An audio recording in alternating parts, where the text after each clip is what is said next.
Today we're going to start talking about infinite series. And an infinite series is just a fancy way of saying that you're summing up an infinite number of numbers. And so in the last couple classes we talked about sequences, and a sequence was just an infinite list of numbers.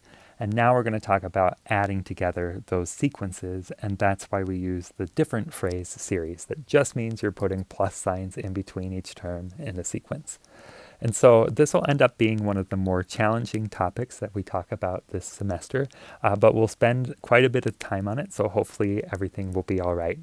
And so first I want to just tell you why anybody might care about an infinite sum of numbers. And so there are a couple reasons. The first one your textbook mentions right away, which is that there are a bunch of numbers like sine of 1, or pi, or e, or a bunch of other common numbers that can be represented as a nice infinite series. And the reason why we might care about that is because I don't know all of the digits of pi, for example.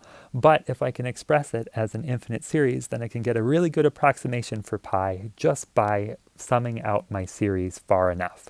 And so series are often a really good way of approximating things. Another reason why they're helpful is because some functions will end up being represented as infinite polynomials.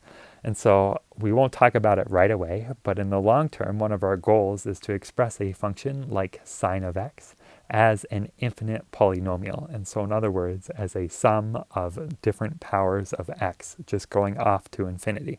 And this will allow us to do a lot more with sine and cosine and a bunch of other functions than we could do before. And so with this in mind, let's look at a relatively easy example of an infinite series, and that'll help us nail down some of the terminology for an infinite series.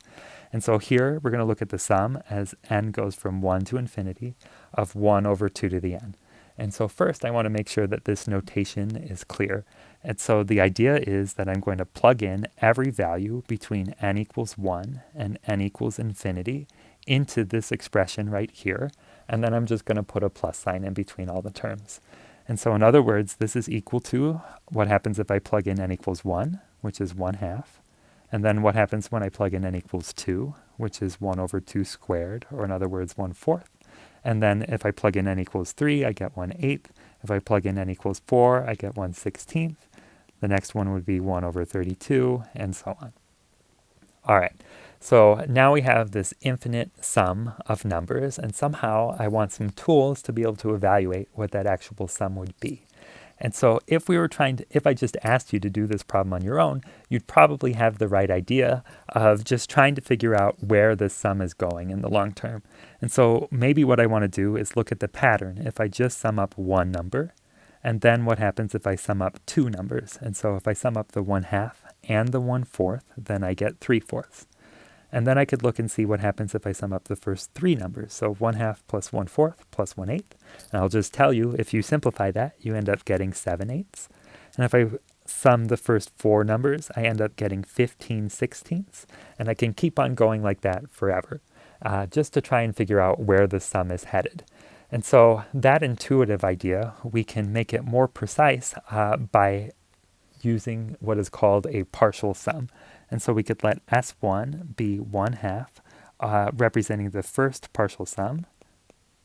Or in other words, that's just fancy words for just including one term in your sum. And then we would let S sub 2 be equal to 1/2 plus 1/4, and that's the second partial sum. And that just corresponds to adding two terms.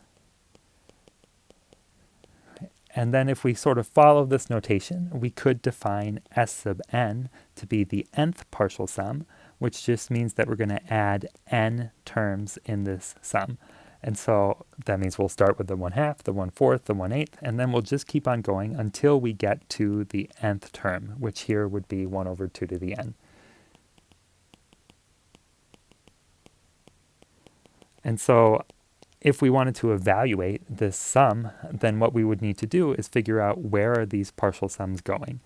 Or in other words, we would set n equals 1 to infinity, 1 over 2 to the n. That by definition is going to be equal to the limit as n goes to infinity of the nth partial sum. And so for this particular problem, where we can see that the partial sums, again, they're 1/2, 3/4, 7/8, and 15/16, if I draw those on an axis, because now these partial sums are just a sequence of numbers, then you can see that the first one here would be at 1/2. The second one is actually halfway between 1/2 and 1, which is 3/4. The third one is going to be halfway between the last dot and 1, and so that'll be, again, the 7/8, and then the 15/16, and so on. And so it turns out that these partial sums end up having a horizontal asymptote at the line 1, and they end up approaching 1 really quickly. So in this case, this sum ends up being equal to 1. Okay, so now let's sort of recap what we just talked about in general. And so if we're talking about any infinite series, the sum of a sub n from n equals 1 to infinity, first of all, that again is just notation for a1 plus a2 plus a3 and so on.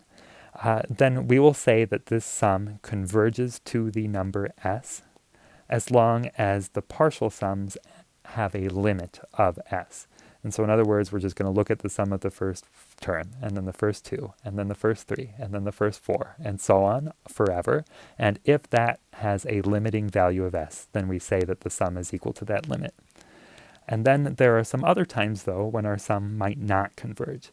And so any time that the limit of the partial sums does not exist, then we say that the series diverges. On the other hand, if the limit sort of does exist but is equal to infinity, then we would still say that the series diverges, but it diverges to infinity.